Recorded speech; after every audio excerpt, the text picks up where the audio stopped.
अस्सलाम वालेकुम स्टूडेंट्स, आज हम एक्सरसाइज 1.1 क्वेश्चन नंबर 3 और क्वेश्चन नंबर 4 कंप्लीट सॉल्व करेंगे। क्वेश्चन नंबर 3 की स्टेटमेंट है हमारे पास, express the following as a rational number p by q where p and q are integers and q not equal to 0।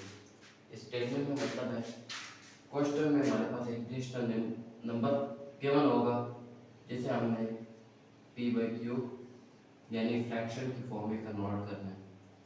और इस line का मतलब है हमारे पास जो डिनोमिनेटर में कोई भी नंबर हो सकता है, मिसाल के तौर पर 4/0। हमारे डिनोमिनेटर में ज़ीरो नहीं आना चाहिए। अगर डिनोमिनेटर में ज़ीरो आ जाता है तो हमारा आंसर इन्फिनिटी की तरफ चल जाता है। चलते हैं अपने पार्ट 1 की जाएंगे। 0.4 इस बार का मतलब है 4 बार पर रिपीट हो रहा है। ये एक रिकरिंग डेसिमल नंबर है। रिकरिंग डेसिमल नंबर वो होता है जो रिपीट हो रहा हो और जिसका पैटर्न सेम हो, उसे कहते हैं रिकरिंग डेसिमल नंबर। सबसे पहले ये जो नंबर है इसे लेट कर लेते हैं x के बराबर, x इक्वल टू 0.444। इसे हम इक्वेशन 1 का नाम दे देते हैं।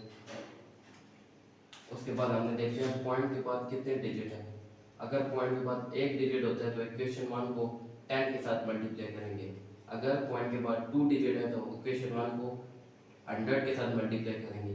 अगर पॉइंट के बाद 3 डिजिट है तो हम इक्वेशन 1 को 1000 के साथ मल्टीप्लाई करेंगे। इस क्वेश्चन में पॉइंट के बाद एक डिजिट है तो इसलिए हम इक्वेशन 1 को 10 के साथ मल्टीप्लाई करेंगे। 10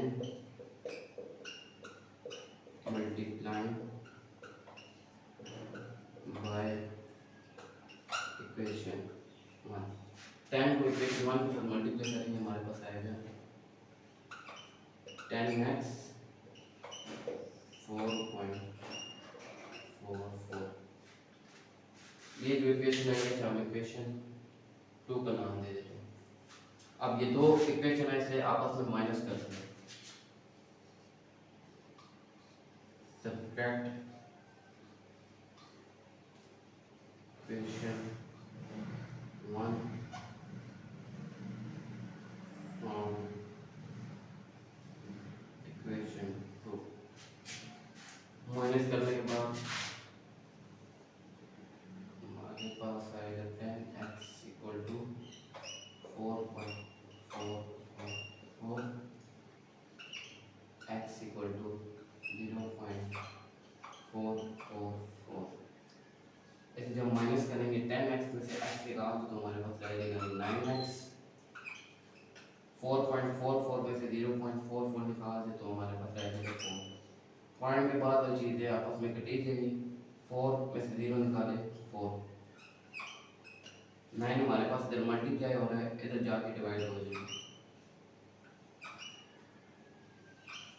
ये हमारा आंसर है जिसे हमने p by q की फॉर्म में कन्वर्ट किया। चलते हैं क्वेश्चन नंबर 2 की तरफ। क्वेश्चन नंबर 2 हमारे पास 0.37 बार का मतलब है ये जो 37 है रिपीट हो रहा है। इसे हम उसी तरह लेट कर लेते हैं x के बराबर, x इक्वल टू 0.3737। इसे हम इक्वेशन 1 का नाम दे देते हैं। उसके बाद पॉइंट के बाद देखते हैं कितने डिजिट हैं। 2 डिजिट है जिसे हम 100 के साथ मल्टीप्लाई करेंगे। मल्टीप्लाई करेंगे हमारे पास आंसर आएगा 37.3737। इसे हम इक्वेशन 2 का नाम दे देते हैं। उसी तरह सब्ट्रैक्ट करते हैं इक्वेशन 1 फ्रॉम इक्वेशन 2। इक्वेशन 2 हमारे पास 100x इक्वल टू 1.37 37 और इक्वेशन 1 है हमारे पास x इक्वल टू 0.3737। 100x में से x निकाल देंगे, हमारे पास आएगा 99x और इसमें से ये माइनस करेंगे, हमारे पास आ जाएगा 37। 99 इधर मल्टीप्लाई हो रहा है, उधर जाके डिवाइड हो जाएगा। x इक्वल टू 37.99, ये हमारा आंसर। चलते हैं क्वेश्चन नंबर 3 के पार्ट 3 की तरफ। पार्ट 3 है हमारे पास 0.21 हमारे पास रिपीट हो रहा है, इसे हम लेट कर लेते हैं। x के बराबर x इक्वल टू 0.21 इसे हम इक्वेशन 1 का नाम दे देंगे। उसके बाद हम देखते हैं पॉइंट के बाद कितने डिजिट हैं। इस पार्ट में हमारे पास पॉइंट के बाद 2 डिजिट है, तो उसे हम 100 के साथ मल्टीप्लाई करेंगे। हमारे पास आएगा 1 2 1 2 1। इसे हम इक्वेशन 2 कह देते हैं। उसी तरह सब्ट्रैक्ट करेंगे इक्वेशन 1 फ्रॉम इक्वेशन 2। इक्वेशन 2 है हमारे पास 100x इक्वल टू 21.21 और इक्वेशन 1 है हमारे पास x इक्वल टू 0.21। जब माइनस करेंगे हमारे पास आ जाएगा 99 x इक्वल टू 21। उस तरह 99 इधर मल्टीप्लाई हो रहा है, तो जाके डिवाइड हो जाएगा।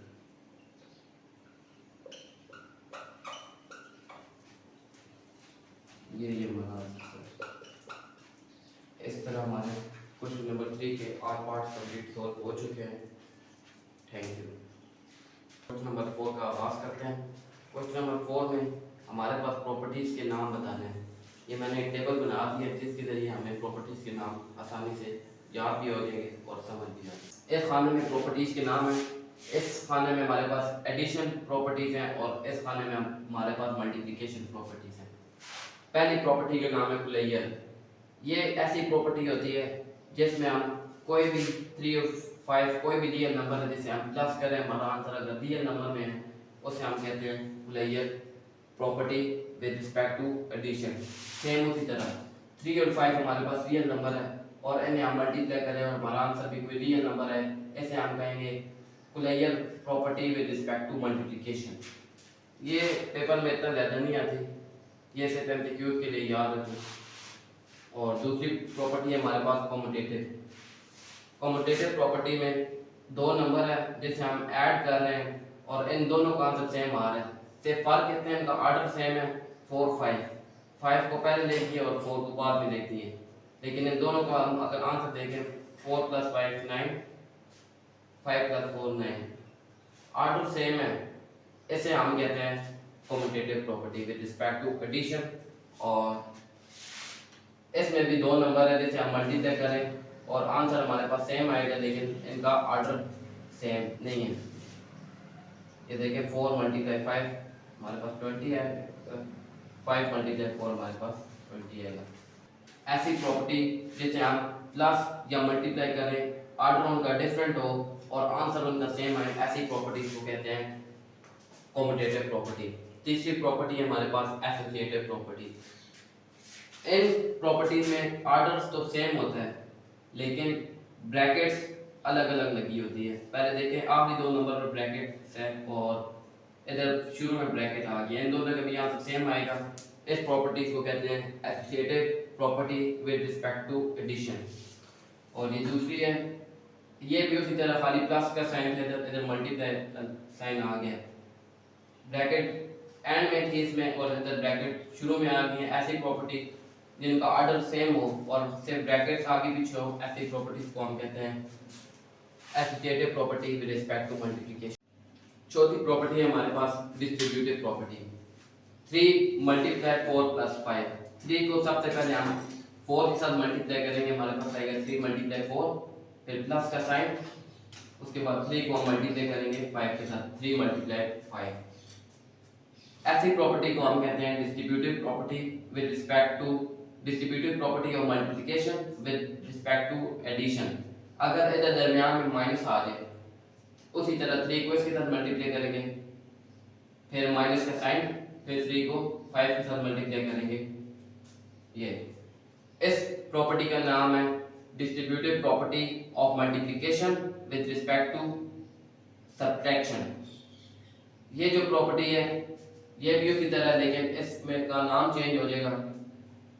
इस प्रॉपर्टी का नाम था 3 इधर लेफ्ट साइड में मल्टीप्लाई हो रहा था, इसलिए इसे कहेंगे left distributive property of multiplication with respect to addition, और ऐसे कहेंगे इधर 3 राइट हैंड साइड पे मल्टीप्लाई हो रहा है तो इसे कहेंगे right distributive property with respect to addition. Right distributive property with respect to addition. पांचवी प्रॉपर्टी है हमारे पास आइडेंटिटी। आइडेंटिटी प्रॉपर्टी, अगर कोई भी नंबर है, अगर उसमें हम एक नंबर प्लस करें, अगर हमारे पास आंसर वही है, उस प्रॉपर्टी को कहते हैं आइडेंटिटी प्रॉपर्टी, और वो जीरो के अलावा कोई और नंबर नहीं हो सकता, इसलिए हम जीरो प्लस करेंगे तो हमारे पास आंसर वही दोबारा आएगा। इस प्रॉपर्टी को कहते हैं identity property with respect to addition. अगर कोई भी नंबर है, अगर हम उसे मल्टीप्लाई करें और हमारा आंसर सेम वही है, तो ऐसी प्रॉपर्टी को हम कहते हैं identity property of multiplication. Chhathi property है हमारे पास इनवर्स प्रॉपर्टी। अगर कोई भी नंबर उसे हम प्लस माइनस करें और आंसर हमारे पास जीरो है, ऐसी प्रॉपर्टी को हम कहते हैं इनवर्स प्रॉपर्टी ऑफ एडिशन। अगर कोई भी नंबर है जिसे हम मल्टीप्लाई करें और आंसर हमारे पास 1 है, उसे हम कहते हैं इनवर्स प्रॉपर्टी ऑफ मल्टीप्लिकेशन। अब चलते हैं क्वेश्चन नंबर 4 की तरफ। क्वेश्चन नंबर 4 है हमारे पास, name the property used in the following. हमें नीचे प्रॉपर्टीज दी हुई है, इनका सिर्फ हमने नेम बताना है, ये कौन सी प्रॉपर्टी इनमें इस्तेमाल हुई। पहला सवाल है हमारे पास a + 4 + b equal to a + 4 + b। अब ये तीनों वैल्यूज आपस में सेम है, लेकिन फर्क इतना आ रहा है, यहाँ पे ब्रैकेट्स शुरू में आ गई हैं और इस साइड में लास्ट में आ गई। ये हमने पढ़ा था, अगर ऑर्डर सेम हो और सिर्फ ब्रैकेट्स आगे पीछे हो रही हो, इस प्रॉपर्टीज को हम कहते हैं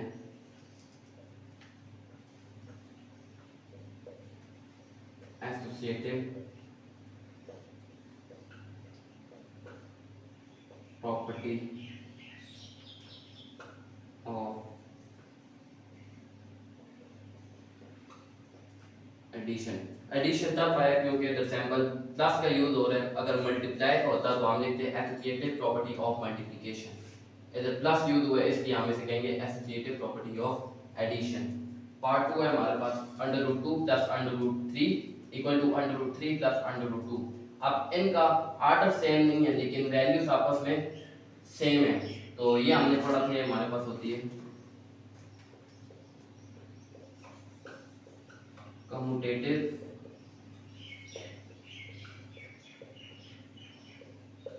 प्रॉपर्टी। तीसरा पार्ट है हमारे पास x - x = 0। ये हमने टेबल में पढ़ा था, अगर कोई भी दो नंबर आपस में प्लस माइनस हो रहे हो और उनका आंसर 0 आ रहा हो, तो वो होता है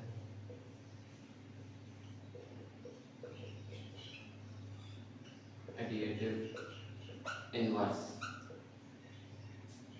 चौथा पार्ट है हमारे पास a + b + c = ab + ac। यहाँ पे अभी कोई सिंबल नहीं है, बेसिकली इसका मतलब है a पहले इसके साथ मल्टीप्लाई हो रहा है, ab प्लस का साइन, फिर a इसके साथ मल्टीप्लाई हो रहा है, ac। ये प्रॉपर्टी है हमारे पास डिस्ट्रीब्यूटिव प्रॉपर्टी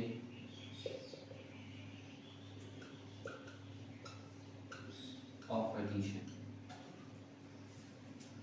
पांचवा पार्ट हमारे पास अगर कोई भी नंबर है, अगर उसके साथ हम +0 करें और आंसर हमारे पास वो ही है, तो ये हमने पढ़ा था, ये हमारे पास होती है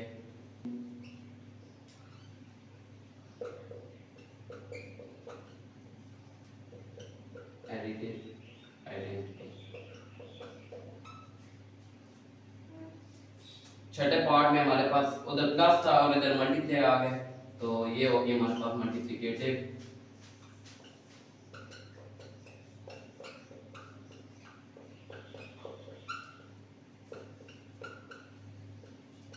आइडेंटिटी। सातवां पार्ट है हमारे पास। अब तीनों वैल्यू ये सेम है, ऑर्डर इनका सेम है, सिर्फ ब्रैकेट्स आ गए, ये हमने ऊपर भी पढ़ा था। अगर उनका ऑर्डर सेम हो और दरमियान में ब्रैकेट्स आ जाए, उससे हम कहते हैं एसोसिएटिव